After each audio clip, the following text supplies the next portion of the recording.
Radio Claret América presenta Sediento de ti, la palabra, fuente de vida, con el sacerdote misionero claretiano Tony Díaz.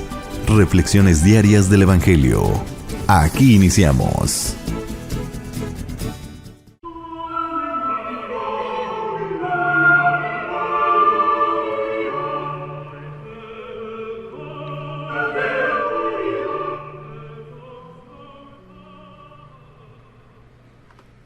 Bienvenidos hermanos a nuestras reflexiones del Evangelio del día. Hoy es jueves de la 28ª semana del tiempo ordinario. Jueves de la 28ª semana del tiempo ordinario.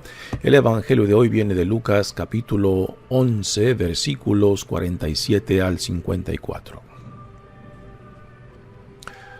En aquel tiempo Jesús dijo a los fariseos y doctores de la ley: ¡Ay de ustedes, que les construyen sepulcros a los profetas que los padres de ustedes asesinaron! Con eso dan a entender que están de acuerdo con lo que sus padres hicieron, pues ellos los mataron y ustedes les construyen el sepulcro. Por eso dijo la sabiduría de Dios: yo les mandaré profetas y apóstoles y los matarán y los perseguirán, para que así se le pida cuentas a esta generación de la sangre de todos los profetas que han sido derramada desde la creación del mundo, desde la sangre de Abel hasta la de Zacarías, que fue asesinado entre el atrio y el altar. Sí, se lo repito, a esta generación se le pedirán cuentas. ¡Ay de ustedes, doctores de la ley, porque han guardado la llave de la puerta del saber! Ustedes no han entrado, y a los que iban a entrar les han cerrado el paso. Luego que Jesús salió de allí, los escribas y fariseos comenzaron a acosarlo terriblemente con muchas preguntas y a ponerle trampas para ver si podían acusarlo con alguna de sus propias palabras. Palabra del Señor. Muy bien, demos comienzo a nuestra reflexión. Regresamos otra vez a la trayectoria del Evangelio de Lucas que comenzamos el lunes pasado, que fue interrumpida por la fiesta de San Lucas ayer. Ya estamos aquí. Recordamos que el contexto de este evangelio es: Jesús fue invitado a cenar en una casa de un fariseo, y es dentro de esta cena donde Jesús nos da estos ayes o estas condenaciones o críticas fuertes, particularmente a los escribas y fariseos. Ya he mencionado antes que los escribas eran aquellos que se dedicaban a la Sagrada Escritura, tanto a hacer copias como a dar comentarios, y muchos de los escribas eran fariseos, ¿no? Ahora, si Jesús fue invitado a cenar en una casa de un fariseo, pues, y dentro de esta cena da estas condenaciones a los que ellos representan, pues es algo irónico, ¿no? De que Jesús, como invitado, pues se sienta con esta libertad de criticar a quien lo ha invitado, a su anfitrión. Pero Jesús, él nunca tiene ninguna dificultad, particularmente cuando ve la necesidad de encarar la situación. Y aquí esta es la situación de Jesús, que respondiendo a lo que él está viendo en ese ambiente, ¿no? Porque ya a Jesús, su invitado, pues le hizo alguna observación de por qué Jesús no se lavaba las manos antes de comer, ¿no? Ya ahí se ve la tensión, ¿no? Y Jesús pues va utilizando estas situaciones para dar sus enseñanzas y sus críticas, o como se le dice, sus ayes. ¿Por qué ayes? Porque es como así empieza la condenación. ¡Ay de ustedes! Por eso de ayes, ¿no? Y aquí Jesús dirige estas acusaciones, estas condenaciones a los fariseos y los doctores de la ley, viene siendo los escribas. Dice: ¡ay de ustedes, que les construyen sepulcros a los profetas que los padres de ustedes asesinaron. Con eso dan a entender que están de acuerdo con lo que sus padres hicieron, pues ellos los mataron y ustedes les construyen el sepulcro. Es un argumento un poco, digamos, no consistente, porque los monumentos se construyen no para confirmar o identificarse con aquellos que mataron a quienes se le está levantando el monumento, ¿no? El monumento es para alabar, para reconocer y también pues para cimentar el lugar que X persona a quien se le levanta este monumento tiene en la comunidad, ¿no?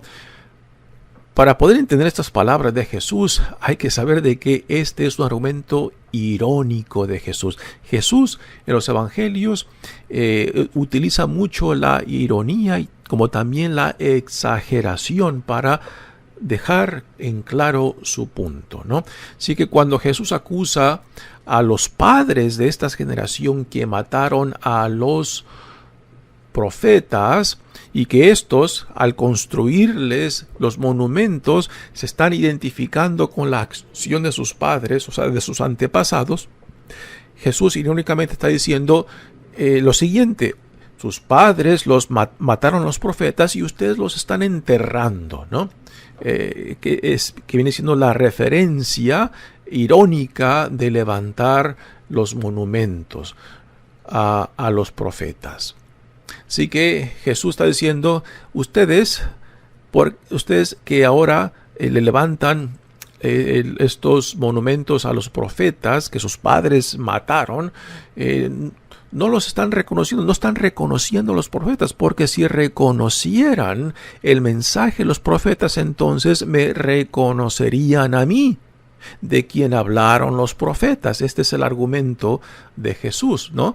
Porque si ustedes realmente valorarían lo que los profetas nos han dejado, pues entonces reconocieran el mensaje, el eco que el mensaje de los profetas hacen en lo que yo les estoy enseñando, pero no.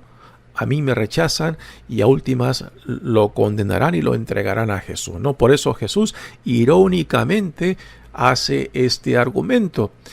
Cuando dice que sus padres, sus antepasados mataron a los profetas y que ahora esta generación los entierra porque no están reconociendo el mensaje profético, porque si lo reconocieran a Jesús como el Hijo de Dios, el enviado de Dios, de quien hablaban los profetas. Sí, por eso este argumento irónico de Jesús. Continúa el Evangelio diciendo, por eso dijo la sabiduría de Dios. Aquí por sabiduría de Dios, en realidad Lucas está refiriendo a Jesús mismo.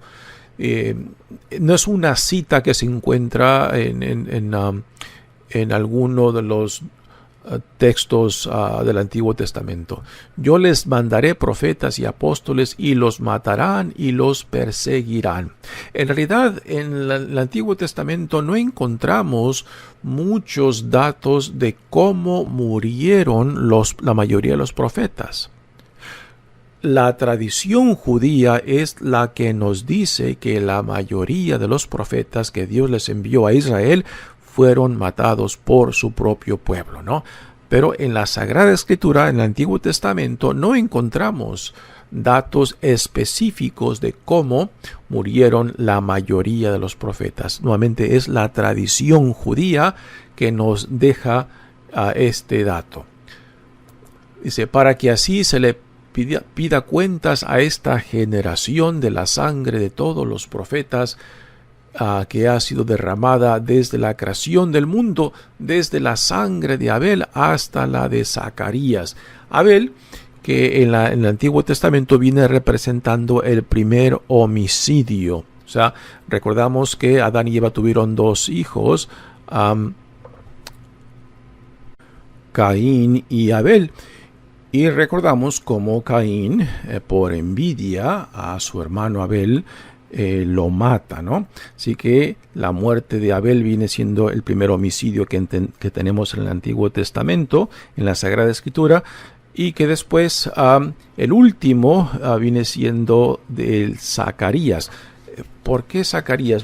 ¿Quién es Zacarías? Es un sacerdote que fue también puesto a muerte en el templo, y esto es algo que se narra en el segundo libro de Crónicas, creo que el capítulo 24, versículo 21 más o menos, del 21 al 24, ahí se narra quién fue Zacarías y cómo es que murió Zacarías.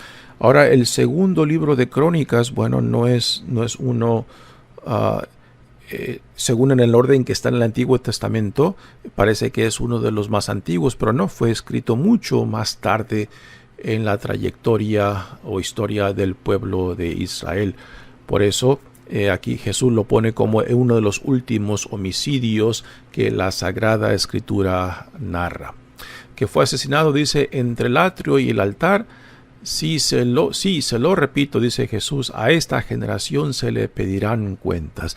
Y si Jesús dice que Dios le pedirá cuentas a esa generación que no solamente rechazará a Jesús y lo entregará, y que también después rechazarán a los discípulos, a los apóstoles, a los que vendrán después de Jesús, pues igualmente también Dios nos pedirá cuentas a nosotros hoy en día. Si hemos de recibir, si hemos de reconocer y si hemos de responder al Dios que constantemente viene a nosotros para llamarnos a la vida la cual se nos ha dado en Jesucristo, ¿no? Porque cuando solamente de nombre vivimos esta nueva vida en Jesucristo, en realidad no somos estos testigos que Dios quiere para el mundo, para que el mundo se dé cuenta que hay un Dios y que hay una forma diferente de ser y de vivir en el mundo, ¿no? Que es para esto el por cual la iglesia existe. La iglesia no existe para sí misma, la iglesia existe para el reino de Dios, para que toda la creación llegue a la salvación, pues esto es el plan de Dios, salvar a toda la creación, puesto todo cuanto Dios ha creado, Dios ama, y Dios desea que todo cuanto Dios ha creado llegue a la plenitud de la vida para la cual hemos sido creados, ¿no? Así que también Dios a nosotros, a nuestra generación, nos pedirá cuentas. ¿Qué has hecho tú? No solamente con tu vida, ¿qué has hecho tú con la fe que has recibido? ¿Qué has hecho tú con el llamado que has recibido para ser hijo e hija amada de Dios? Ciudadano del reino, testigo ante el mundo de que hay un Dios entre nosotros, ¿no? Después continúa el Evangelio. Ay de ustedes, doctores de la ley, porque han guardado la llave de la puerta del saber. Ustedes no han entrado, y a los que iban a entrar les han cerrado el paso, ¿no? Si Jesús dice esto de los doctores de la ley, que eran los más, digamos, los más sabios, los que más conocían la palabra de Dios, porque el trasfondo de esto es de que si aquel que conoce la palabra de Dios, entonces al conocerla ya no puede fingir ignorancia, ¿no? Y cuando uno conoce no solamente la palabra de Dios, sino la voluntad de Dios, entonces esto implica el compromiso, el cumplir aquello que yo conozco, aquello que Dios me ha revelado y que ahora ya no puedo fingir ignorancia, entonces a cumplirla, a vivirla, ¿no? Y si los doctores de la ley, con lo que conocían y con su conocimiento, simplemente ellos no entraban, no se hacían parte de esta nueva realidad que Dios estaba manifestando, entonces en vez de ser puentes para que otros también lleguen a Dios, se convirtieron en obstáculos. Pues eso mismo también para nosotros, esta acusación de Jesús debe de cuestionarnos seriamente, ¿no? Si en vez de ser puentes para que otros también lleguen a Cristo, lleguen a Dios, pues en vez de ser puentes nos convertimos en piedras de tropiezo. En vez de abrir puertas, cerramos puertas. En vez de que ayudemos a otros a que también reconozcan al Dios que Jesús nos revela, somos, en cierta manera, piedras de tropiezo o obstáculos para lo que Dios quiera hacer en nosotros y por medio de nosotros. Y ya el Evangelio cierra con las palabras: luego que Jesús salió de allí, los escribas y fariseos comenzaron a acosarlo terriblemente con muchas preguntas y a ponerle trampas para ver si podían acusarlo en el Evangelio de Lucas. Esto es algo que se va intensificando cada vez más.